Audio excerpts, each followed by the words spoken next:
Hey guys, it's Ken McElroy. So a lot of people are asking me to kind of weigh in on some of the other gurus out on YouTube.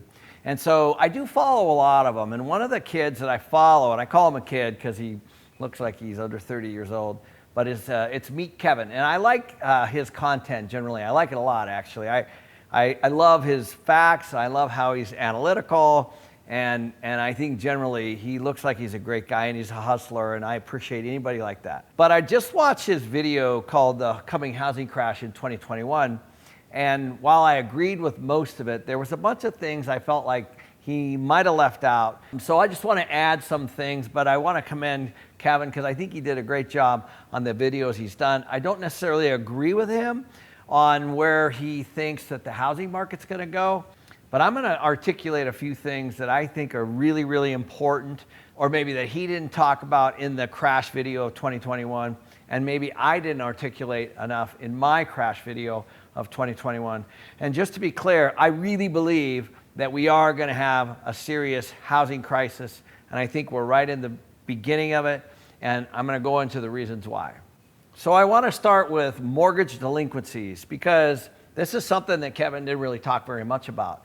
Mortgage delinquencies are a massive indicator. Even though the CARES Act rolled out these forbearance programs and we have lots of people that are on these forbearance programs, the real issue, I think, is that we have over 2 million people that are over 90 days delinquent. Okay, so that's a massive indicator. There's 4 million people delinquent, which is way higher than mortgage delinquencies were before COVID, but there's 4 million right now. So there's a couple websites that I really want you to look at. One is Black Knight, K-N-I-G-H-T. I love this website because they take all this mortgage data, whether you're in forbearance or not in forbearance. They're looking at housing. They're looking at apartments. They're looking at houses. They're looking at all the single family stuff. And they have great data and great resources. That's one. The other one is the Mortgage Bankers Association. I would look on there because those are the folks that are collecting the dough. And don't forget, if you don't pay your mortgage, then the mortgage doesn't pay someone else. It does affect someone else, and nobody's really talking about that right now. So the Mortgage Bankers Association is another great resource, another great website that you need to watch. What I really like about the Black Knight resource is that they have these, different graphs and things like that. And the one thing I wanted to show you, serious delinquencies, 20%. An additional 370,000 borrowers became 90 days past due in July. Now, they also ran out of stimulus money or unemployment money in July as well. And this is up over 1.8 million from pre-COVID levels. And it goes on and on and on to talk about all the different graphs and all the different stuff. But the really cool thing is, if you guys are real estate investors, you can go in and actually see these are the markets with the largest delinquency increases, and these are the markets with the lowest. And so you can kind of track by market, because as you guys know, mortgage delinquencies in some cities are better than others, and it's just going to be that way. And so they track it by market. So as a real estate investor, you can do a deep dive on all of this stuff.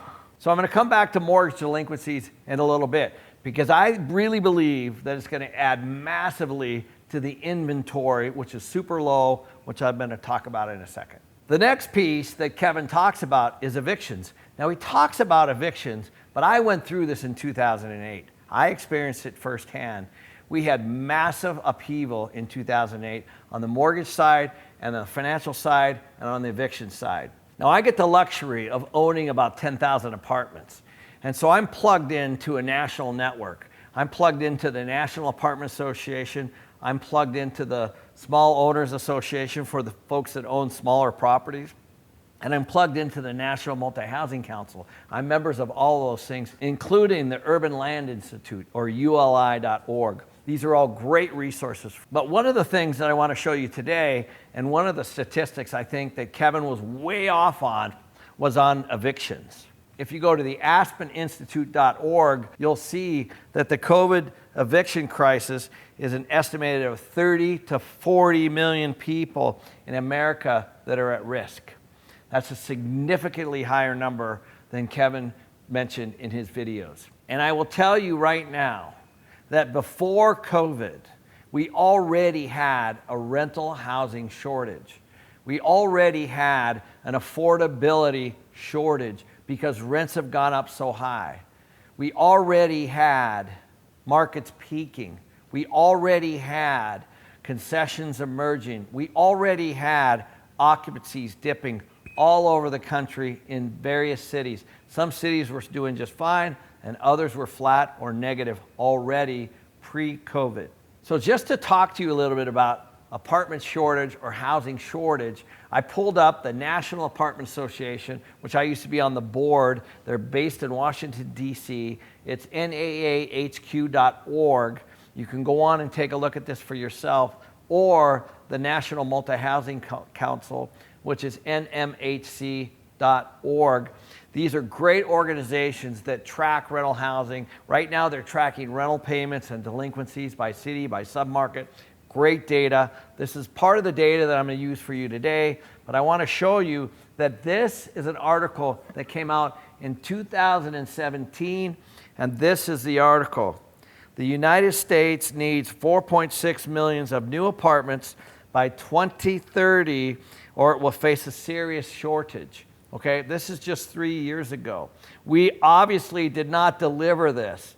These 30 or 40 million people that are facing eviction, obviously they're not all going to get evicted. But there's going to be a large percentage of people that are not going to be able to stay where they are. What's going to happen, it's going to put more demand on the rental housing. So what we have is we have a housing crisis. We have a housing crisis because we have people that are going to lose their homes, and we have people that are going to get evicted. It's going to be putting more pressure on rental housing. So rental housing over the long term is going to do very, very well. Single family prices are not going to do very, very well because the inventory levels are going to increase over the next 18 months. In 2008, home ownership was at its highest point in a long, long time. But after 2008, 10 million people got displaced from the fallout of 2008. And what did those people do? They went into rental housing. That's why we had this big run in rental housing. That's why we've had this big demand in rental housing. It increased the demand, which increased the rents, which increased the values. All of those things pushed the values up. It was a result of 2008 and the fallout from the housing crisis that created the rental demand, and we still weren't out of the woods, as you saw from that article. So the percentage of the 4 million people that are going to lose their homes and the percentage of the people that are going to get evicted, they're all going to move around, and they're all going to move into rental housing. And the biggest issue governments have right now, it's actually homelessness. That's the biggest issue we face. And by the way, that was already going on. It was already going on in Portland. It was already going on in Seattle. It was already going on in San Francisco and a lot of other big metros. And people were moving as a result of it. And they were moving as a result of the government situation around those things. That was already happening. And so it's only going to get worse. So like so many other things, COVID has been an accelerator for things that were already in motion. So let's talk for a moment. How can housing prices be soaring? Because what's happening is inventory is super low right now. At the end of July, inventory was only 1.5 million across the whole country, or basically 3 months of inventory. That's it. It's the lowest ever recorded. And why is that? That's because people don't want to move right now. I wouldn't. If I had financial uncertainty, there's no way I would be moving. I'd be trying to figure out how much savings do I have? Do I have a job? What's my burn rate? Do I have to take care of my family?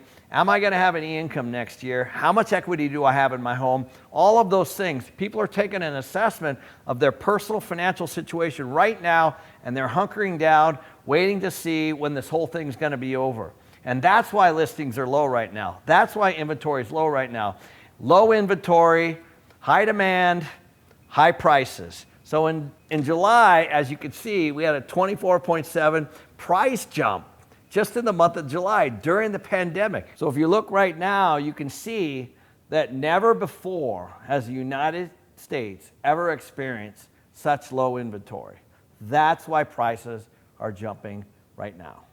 But that's all going to change as evictions roll out as mortgage delinquencies turn into foreclosures and people move into rental housing and the inventory jumps up and the pandemic's over and people are trying to sort out what they want to do next. And they're going to list their houses, scoop their equity, and figure it out later. So one last question when it comes to housing prices. We all know that housing prices have jumped over the last 10 years. In fact, right now they're just north of $300,000, the highest price, inflation adjusted, ever. We also know that we have the lowest amount of inventory ever. So my question to you is, do you really think it's going to go higher? And maybe you're right, maybe I'm right. I don't know. But I think, given all this pandemic, and given the fact that there's all these businesses closing, and all these mortgage delinquencies, and all these evictions pending, and all these people that are on unemployment right now, I think that we've peaked. But maybe I'm wrong. So just to summarize, I think that this coronavirus recession is a housing crisis on two levels. One on the mortgage side and two on the eviction side. In addition to that, we have a lot of people that may never go back to work to wherever it is they were working. We know this. We're seeing bankruptcies, we're seeing businesses closed all over the place. Another great website that I look at is called EPI, or economicpolicyinstitute.org.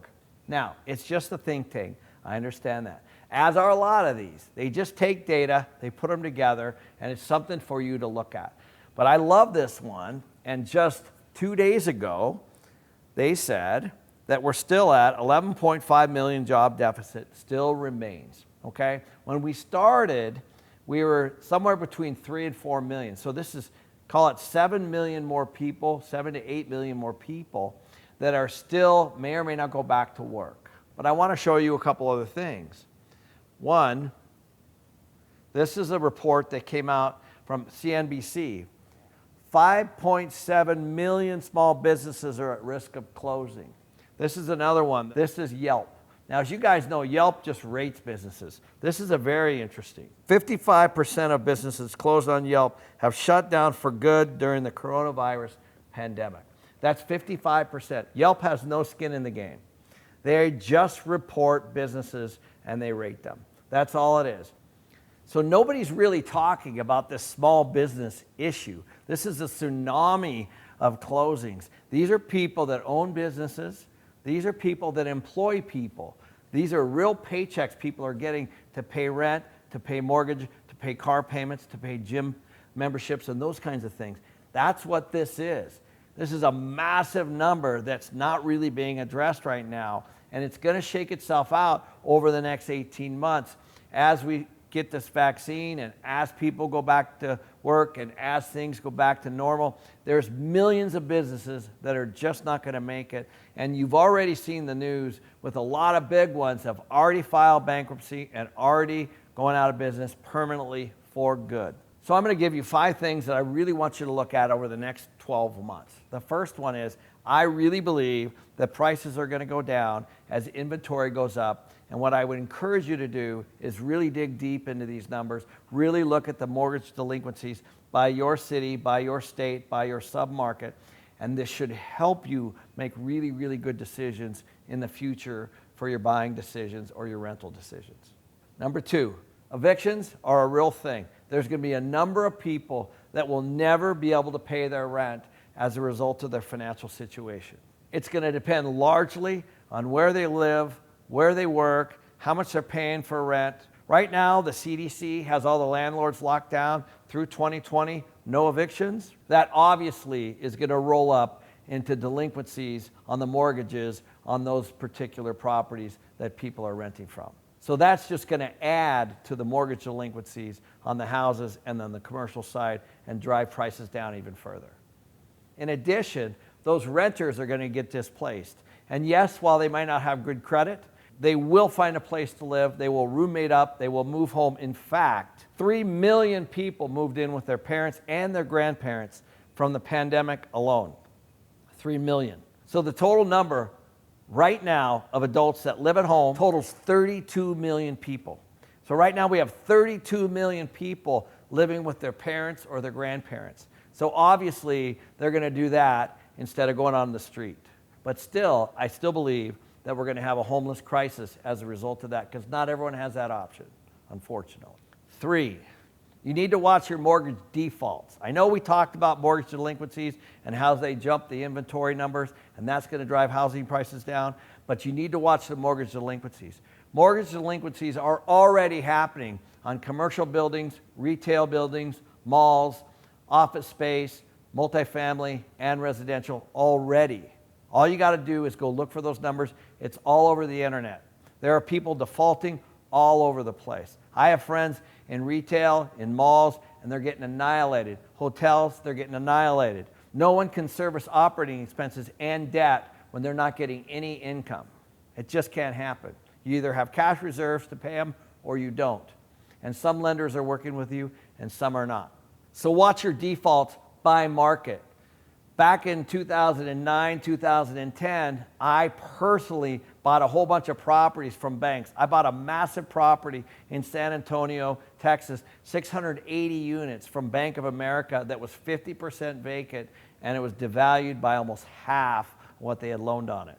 So these mortgage defaults are coming. That's how you want to buy real estate, and then you want to ride it up the next wave. But you don't want to get caught catching a falling knife. You don't want to catch a piece of real estate before it falls all the way to the bottom.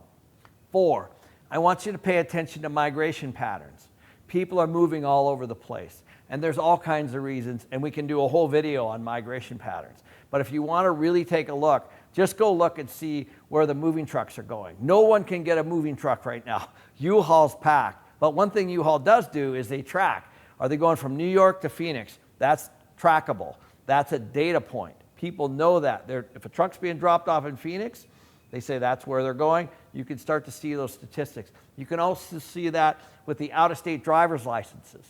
So as people move and they trade in their driver's licenses and they change their life to a new location, they usually upgrade all their personal data. That is all data. That's all tracked. So you got to pay attention to these migration patterns. These moving companies are a great way to do it, to try to see where everything's going, because it's going to help you to make sure you can mitigate on the cities and the submarkets that are going down and the ones that are going up. I'm telling you, people are moving all over the place right now, and it's causing small bubbles in some areas and depression in others. Be very, very careful here, but just pay attention to migration patterns and try to get as much information you can on this before you buy or invest in the next submarket. So 5th and final, I really want you to take a look at these business closures, okay? You really need to look at this. Because if, let's say, for example, that you own property in and around American Airlines, as an example, who already just announced that they're going to lay off 18 or 19,000 people immediately, and it could go up to 40,000 by October, just a couple months away. So obviously, that's going to have massive economic downturn in that particular area. You're going to have a massive economic downturn. Those people are people that go to coffee shops, they go to dinner, they go to lunch, they rent, they own homes, they drive cars, they do all of the things in a community that they would normally do. And now, potentially, they're going to move or go on unemployment or find another job, okay? So all this stuff is happening all over the place. And I personally have witnessed this over the years through the different cycles. As employers come and go, they shrink, they merge, they go out of business, they relocate. It always has a financial impact on a neighborhood, on a submarket, on a town. It just will. I've seen it on military bases. When military bases go away and they close them or they relocate them, it kills an area. This is no different. This is exactly what is about ready to happen. These business closures are something that not a lot of people are watching right now, but you really need to take a close look at this in your submarket and see and just determine how much financial impact might you have. So I really appreciate you guys watching. I want to thank Kevin for being a good sport. I really enjoy his videos, and if you guys like this, please hit the like button and subscribe and send it along to some of your friends. I really enjoy doing these, guys, and so I'll see you in the next video.